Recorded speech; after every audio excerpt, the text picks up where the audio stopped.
L'histoire que je vais vous raconter se passe sur cette île, bien avant les aventures de nos héros. Plus précisément à Uberli, dans les années 500.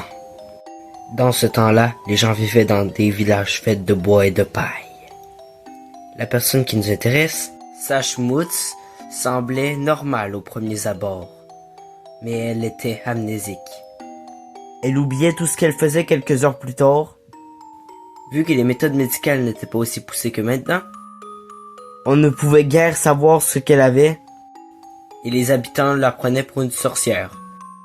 Incapable de se souvenir de ce qui se passait, elle était également persuadée d'être une sorcière.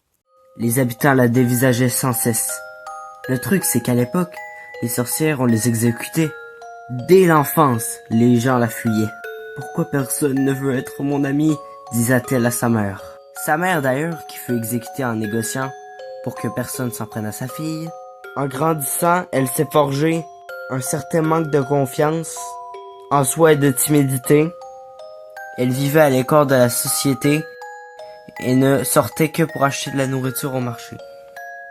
Ne sachant jamais où elle rangeait ses habits, elle en mettait dès qu'elle avait sous la main. Elle n'avait pas de nom, mais les habitants l'avaient nommée Sachmutz la sorcière. Elle n'avait pas d'amis. Aucune personne n'avait pensé à la souffrance intérieure qu'elle avait. Ce n'était pas de l'harcèlement, mais les gens l'évitaient, la dévisageaient. Et quand le nouveau maire a été élu, un vote a eu lieu.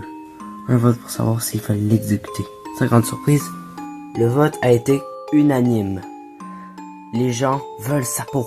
Malgré l'accord que la mère de Sachmutz avait fait avec l'ancien maire, les habitants, les paysans, les chasseurs se dirigèrent lentement chez elle. Torche et fourche à la main. Ils cassèrent la porte. Sachmutz, en entendant ceci, partit se cacher. Il la trouva et brûlait sa maison. Il l'emmena de force au village, l'exécuta sur la place publique et enterra ses ossements sous un arbre sur une colline. Et c'est ainsi la fin de l'histoire de Sachmutz la sorcière. Mais il n'en est pas. Très longtemps plus tard, qu'un simple habitant d'Uberli du nom de Georges O'Foley s'intéressait à l'histoire. Il se dirigea vers l'ancienne Uberli, creusa peu à peu la fameuse colline où l'arbre ne régnait plus et trouva des restes d'ossements. Grâce à cela, il a pu prélever de l'ADN et a découvert que Sachmutz était amnésique et qu'elle a été tuée à tort. Pour honorer cette dernière, avec l'accord du président d'Uberli, il construit Sachmutzland, un petit village, construction faite de bois et de paille. Peu à peu, les habitants d'Uberli et d'autres contrées venaient y habiter. Tous les ans, un banquet et une fête sont organisés à Sachmutzland en honneur de la légendaire Sachmutz la sorcière. Puis les habitants font déposer des fleurs sur la tombe de cette dernière. Une rumeur rôde comme quoi à Halloween, le fantôme de Sachmutz se réveille d'entre les morts pour soit jeter un sort, soit contempler ce qu'est devenu Uberli et Sachmutzland.